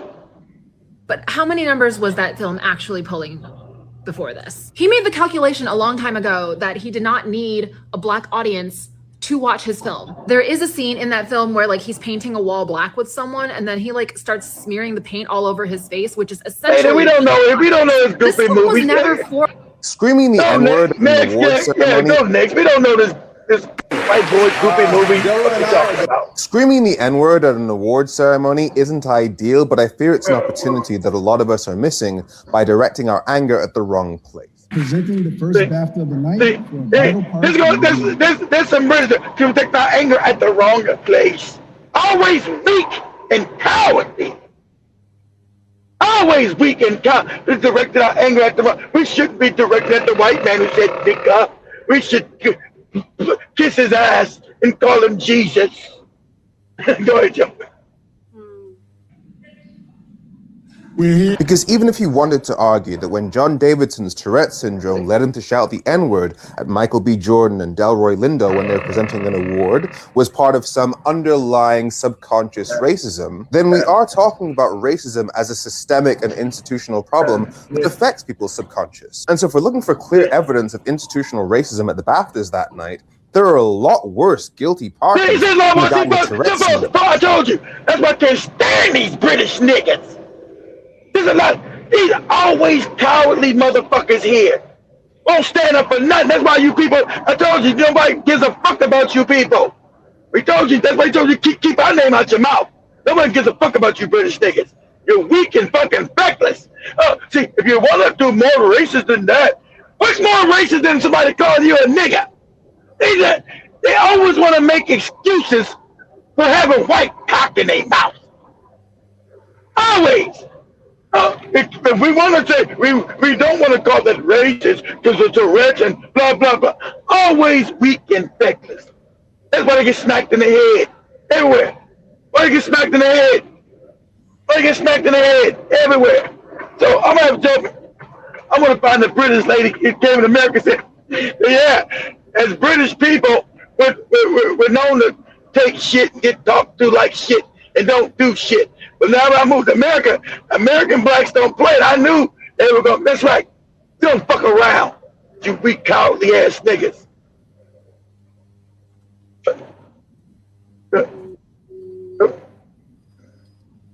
Let's see. Where you going to now, Joe? What you just said, exactly what you just said. Oh, okay. I genuinely love Thailand, yeah. It's a lovely place. But why are the locals so rude and No, I'm trying to look at the one. As a black, yeah, keep going there. It'd be a black girl. Yeah, go to one of them. I don't know. Say, people, you are the most yeah, go ahead. Let's see what she's saying. Rudest and disrespectful people on the planet, because you always say that black and brown people are the problem, but we didn't do any of these things to you. You did all of these things to us. European countries that caused the most deaths in Africa. Number 10, Germany, Namibia genocide of 100,000 murder. Number 9. That's about something else. Yeah, about to kill. Say, British woman living in America speaks on the BAFTAs. Say black. Say black British woman living in America speaks on the BAFTAs. BAFTA. There's a bunch of them that are British American. They used to playing in our faces. Yeah, they go. That's why I want to go down. Go down. I think this will go down. I'm a Brit that lives in Boston. People always say to me, why are you complaining about the weather here in Boston? Isn't England basically the same weather? I'm sure you're aware already that America is viewed as one of the most patriotic countries in the world. A lot more patriotic than the UK, for example. What I can't get my head around is, are you patriotic for your whole country? Or are you patriotic? Scroll up. Let's see. I don't see her nowhere. Realized so many of y'all were going to identify yourselves as being the people that I was actually talking about. But let's go ahead and address the obvious. Some of y'all are very offended by my last video. Ain't the first time. And I'm not confused about why. But I said what I said. If what I said doesn't apply to you, then it shouldn't hit you that hard. But if it pricked your nerves, if it made you feel defensive, if you immediately felt the need to come into my comments and argue, then maybe, just maybe, I was talking about you. Now, let me say this clearly. Throwing your status as a so-called FBA or ADOS in my comment section means absolutely nothing to me in the context of this conversation. Except again, maybe I'm talking about you. If you believe that the plantation your ancestors were enslaved on in the United States of America versus the Caribbean or Central or South America somehow gives you special status that exempts you from self-reflection about your behavior when you travel or move abroad. As a Black woman with Tourette syndrome, I think I have valuable information to add to the discourse about the BAFTAs incident with John Davidson and Michael B. Jordan and Delroy. So I've made videos about this in the past. This comment is from a video that I made 3 years ago that is kind of active again because I talked about coprolalia, which is the tic in Tourette syndrome that causes people to say obscene things, socially inappropriate things, culturally inappropriate things. I've seen a lot of discourse, and I just kind of want to bring some education and shed some light. Similarly, I guess the top 3 things that I've repeatedly been seeing that I'd like to give my input about is, number 1, a lot of people are saying that it seemed like that was the only time that John Davidson ticked, right when it was silent and right when it was perfect for him to say the N-word. That was the only time he ticked. Obviously, I was not there to see. Again, I think TikTok literally hides videos on our end. I think they do.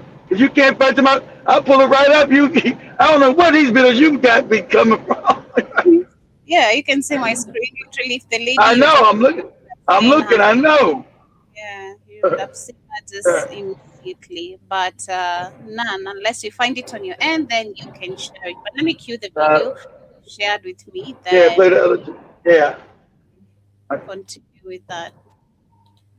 Oh, yeah, my screen.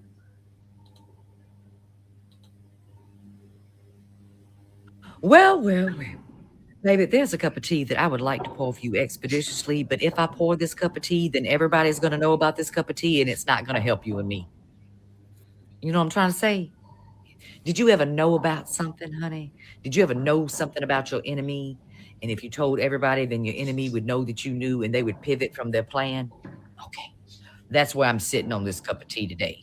If I say it out loud into the everywheres on the interwebs, well, then they'll know that we know, and then they'll just pivot away from it and try to fix it or distract from it or whatever. And I want to tell you so badly. I think there might be a way to tell you. And the Red Hat crew won't know what I'm talking about, boo. Well, fuck. See, I've been privy to some chatter today. And even if I repeated that chatter word for word to you, the Red Hat crew wouldn't have a fucking clue what I was trying to say because they got their head in the fucking sand today. And besides that, they don't believe a word coming out of my mouth because I guess they can't believe people ain't getting paid to say what the fuck they want to say. Anyway, but the problem is if this gets out there in the everywhere. I really hate people on TikTok who doesn't like going straight to the point. Like, just go straight to the point. Like, why are you beating around the corner and the bushes? Beat around the bush. How can I tell y'all this tea? That too. It's driving me crazy. I think there might be a way. Okay. Are you kidding me? We've been talking about JD. I want y'all to think back to all the things that I've ever said about JD. about how Daddy Dumpy Pants never wanted JD to be his VP, but he needed Peter Thiel, and it was a package fucking deal. In order to get Peter Thiel in the Brolococky and the Technococky, he had to And this accept ain't even JD. what. Okay, This ain't even the one I want. not a So I messed it Everybody up fucking again. knows that. Everybody knows that because Daddy, for the rest of the campaign trail, he kept going on and on about the 25th Amendment and shit because he thought JD was going to remove him. That's not a secret. It's also not a secret to tell you today that JD needed members of the Red Hat crew, so he started courting their little mouthpieces. He had never sat down before with Face of a Thousand Cuts, the bitch who was nuts, Miss Laura Loomer, and then all of a sudden he was trying to cozy up to Laura Loomer and out on bail Steve Bannon and, you know, the little twink Benny Johnson and shit. And that didn't work out the way that they wanted him to. And then in September, you know, Charlie caught one, and JD seized on that opportunity and took to the Turning Coat USA stage, but that didn't work his way either. Yeah, no more favor went JD's way. So as of late, JD has taken to courting the GOP, trying to get in tight with members of Congress. You go past it, Joe. This is not the one I want. I sent you the wrong one anyway. I can't find the right one. But this one, this is what white men want from white women and spouses, and we've got attached to their psychopathic way of relationships, right? Black men and black women, and that's why we're gonna put it before we end. Why the black birth rates are even down in America. Black people, you're not having babies. We know we can't afford them.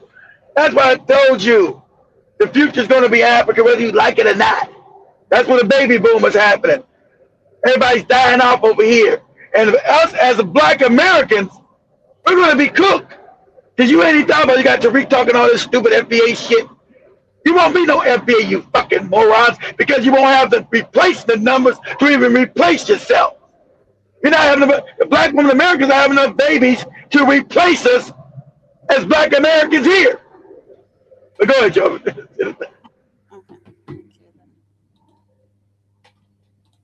Want to be in relationships. They want to fuck. Men don't like being married. They like to fuck. Don't believe me. Believe what men say. I'm a 31-year-old man. If I want company, I hang out with guys. If I want to talk, I talk to guys. If I want to play games, I play with guys. If I want to ride my motorcycle, I ride with other guys. Now listen, pause it. Now I want you to listen to I want you to understand, be like an anthropologist and go back through history. Their culture. You got no black men was around black men like this all the time. Remember, they always prefer men and boys. They don't like women. That's why you see them fucking the babies right now and eating them. This has always been their culture. Don't no black dude want to be around a bunch of dudes all the fucking time. That's never been us. This is a white man. He wants to be around white men. I want my boys. What? I don't want to be around no fucking man all the goddamn time. Are you fucking crazy? But that's their culture. So she's conflating white culture to the world. No, that's them. That's not black men. You never see no black man running around another black man all the fucking time. Say, hey man, around no dudes all the fucking time. You got me fucked up. It's like when you see Speed, and Speed's a young man. Speed say, hey man, we got too many dudes in here, man. We need where the women at. Black men don't like to be around a bunch of dudes all the time. We like to be around women, not dudes. But they do. That's why she's reading for this white man. This is not black people. Black men don't like to be around a bunch of men all the time. Ever. Go ahead, read it, Joe. Go ahead. Is because I like to look at her beauty, cuddle, and have some kind of schmegs. I can't handle a woman for longer than 2 weeks without alone time because they always drive me nuts, making everything complicated. They've always hated women and hate their women specifically. Always hated women. Always. That's our job. We must make shit complicated, God damn it. Than even do for myself. They also have that horrible trait of trying to fill me up with guilt when things don't go their way one time. So sooner or later, I break up with them because I can't handle another day with them. So as a guy with that mindset, I don't even have to think about the future because there's no way I date any girl for more than 3 years. Wow. The issue is that I'm horny every day. I'm horny. And schmuckers are too expensive to fuck daily. So I'm forced to try to have a relationship and make it work until I can't stand them anymore and break up at some point. There you go. He said it all. What's up, y'all? So I am. Wow, that's crazy. That's super crazy. I wanted. What was I saying it before this? I wanted to end with something. What was I was gonna end with? Shit. Damn. I forgot what I said. Say it again. What I say, Joby? Why they like hanging around a bunch of young boys? No. That was something else I was gonna end with. That's it. That was related to what you said. Was it? I said it. Say it again. What did I say? So you're gonna end with a video to explain why they like hanging around with around a young bunch of boys. Unless I got it wrong. You tried No, that wasn't. It was something else I said. Damn. I forgot. Brain for some else. Go ahead, Joe. Right to remember. Shout out to Joe Mosquito, Karibu Sana. Shout out to Mob. Everyone with us on the chat currently. I see from where I left. Just a minute.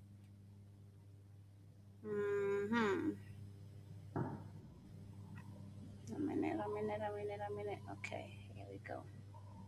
Okay, I see we have Mob.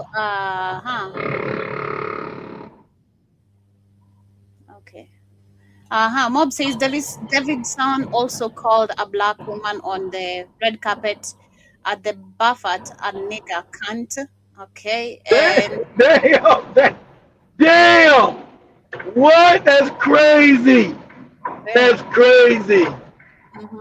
I also see Jomo speak to Karibusana again, says it was some fucked up alcoholic looking like white dude too.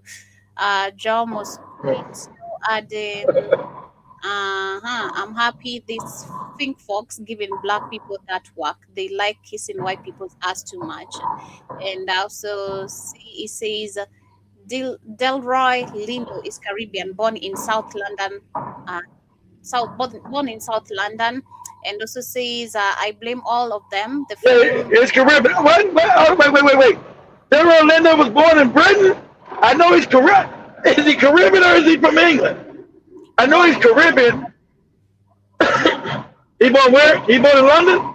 Born in South London, yeah. Born in South London. Wow. I know Delroy. We know he's Caribbean. I didn't know he was born in England. I thought he was born in Caribbean because we know he's got Caribbean. Ain't he like Jamaican or something? Or we know he's West Indies. Is he from the Virgin Islands, Bermuda, the Bahamas, Jamaica? I think he's from Jamaica. Anyway, I don't know. Yeah, Joseph says I blame all of them, the Fool, the BAFTA, and the BBC. It was a setup. Of course it was. Of course it was. Behind all of this psychological warfare against the black people, you got to be careful around them. They smile in your face, but racist as hell. And John Mosquito also asks, the football world are going crazy too over Argentina player calling a black player monkey. I love it because they are all deluded, thinking racism doesn't exist anymore. I know that. I know. Soccer a lot. Like, damn, that should be happening on football a lot. What happened football, Joey? I'm saying the racism happens on the football. Oh, soccer. hell yeah, a lot. And you have, I'm gonna tell Cameron some damn. I like this white person. I like this. What?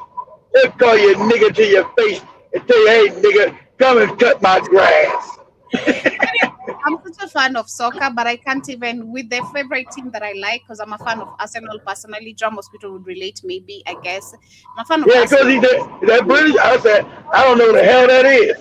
Yeah, the only person I know in Arsenal is Saka, and maybe in Manchester City, I know Holland. I don't know the rest from the rest of the. That's where they're from. That's where they're from. Manchester, Arsenal. From Manchester. I don't even have a fan, like a specific fan player, but my favorite team is Arsenal. Even when I'm playing my games, I just play with Arsenal. I love it.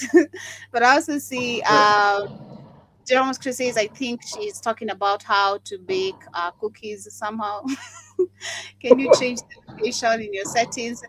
Even if I don't think I can change the locations on my setting on TikTok, it won't allow me because I don't think it can. Because my phone number, registered It my won't. phone It goes. number, It goes by the phone. Yeah, it won't allow to. It won't allow to change the settings unless you can change your number. yeah. Change your number from a Kenya number. Yeah, because them videos. Let me put a video. Let me put a videos I ain't never seen ever with that. What is this? Yeah, there are videos literally I'll find that they are hidden on, that you guys can see. There are videos hidden on you guys and that maybe we can see. You see, true. John Musker says, if black men get together, it's to chase women. And Ricky Exactly. says, It's always to chase women. It ain't never. It ain't never. When you get your men, we say, "Oh man, it's a sausage fest in here. Too many damn men." Ricky says, I always have more women around me. This is Caucasian people always playing with each other booty. I know. Exactly. Always. See, Ricky was in the military. Ricky, be honest. With white men, it's always got to be with some. It always leads to some gay shit all the time. Them touching each other's booties, touching each other's penises. It always leads to some homosexual play. And if you don't know it, because I grew up in California with a mixed high school, right, with white people. And every time you be in a locker room, it's like, there's always some uncomfortable gay shit going on. Like, what? Why? Not doing this every time. The military, always. They want to play with each other's booties, ball sacks. It ain't never. Ain't no black man. I'm always worried about when cameras is talking that shit. Yeah, I want to be with my boys. Go hang out with my boys. I'm like, what? What are you talking about? I don't know no dude want to be hanging out with no boys all the time. Black men want to be around women. I don't know about no dude. Yeah, go pick up my boys, hang out with my boys. I'm like, I don't know what the hell you talking about, Camus. I don't know how you grew up. I don't know if you was abused as a child or what. I don't know what's going on. We were talking the same thing today. It's like me and I always hang out with we were talking about relationships, and then he was like, me and my boys. Then Shmani said, don't go around Kamlesh friends, the men especially. They no good. They are no good people. No, all of them are divorced. All of them are just whores or some shit. Yeah.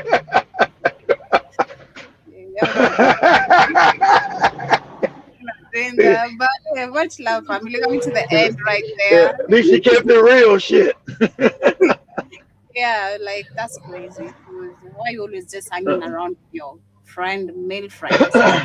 Crazy. But I don't know. You hang around your dudes every now and then, Joe. Some boys you go have, but not all the time. I'm not trying to go drinking and yeah, maybe once every blue moon. But black men don't want to hang around no bunch of dudes. They want to hang around women. Me, I don't like hanging around women. I like hanging around dudes. That's the difference with me. I don't like it, especially where there's a bunch of women. I'm just like, I'm gonna start catching just some attitude for no goddamn reason because a woman is looking at me crazy, and then I'm gonna be pissed because. But you're just different. Usually women do hang around each other. You're just different with that. Though. That's you always got a problem with women and shit. I don't have a problem. I just we're not gonna get along, and I don't need to pretend. I feel like women pretend a lot. That's just the truth. Women pretend, and that's for men who can see. That's true. Women love to pretend around each other. Oh, babes, you look so good. Oh my god. How they do it again, Joey? How they do it again? How they do it, Joey? Say it again. Babes, you look so good. I like your hat. I like your wig. Oh my god, where did you get your necklace? Bitch, you're hating on me. You don't like this shit. You don't like this shit. You know, you wish it was on you instead. Women are always complimenting me, but they want that shit that you have. Like, say, I don't like no woman calling me no babes. No. Call me Joby. The moment you pull that babes card, I'm like, please, next time call me Joby. And I'm always I know. That was you told that lady. That was 2 years ago in the studio. What she called? She called you sweetie. Don't call me sweetie. Don't do me. Yeah, that's Spike's. The Spike's lady. I was like, sweetie. Oh, sweetie, don't sweetie me. You wanna sweetie me? You can make me forget what I've just found here. Nah, get the fuck out. Get the fuck out. Yeah, it's always like that. I'd rather be around men because men talk a lot of trash, but they are real. I'm not gonna lie. Men just be talking about a bunch of women, a bunch of shit, but they are real at least. They are real. You see them for who they are. But women, there's a whole lot of snake shading that they need to do before you get a real one. Crazy. Much love, family. Let me have a beautiful rest part of your afternoon. Joby has finished. Let me say this. Joby don't even fuck with the ladies at work. You guys don't even know that. Joby don't mess with the ladies at work. What a no good butt. And it's disrespectfully. Hey, I respect you. You respect me. We're cool. We're cool. We're working. We're working. No one. It's just respectfully. There's nothing like, we have any issue with each other. Just, I don't want you pretending, Joby, nah. Keep it off my face. The moment they do that, they start coming to work late. Babes, babes. Then if I question you, like, nah, but babes, nah, I'm not gonna try babes. Babes. You're trying to make me not check on you because you want to apply the babes thing. Nah, please, let's stop. Let's not do that. So much love, family. Have yourselves a beautiful family. And see you guys tomorrow, same time, same place. Peace, and we out. Peace, family.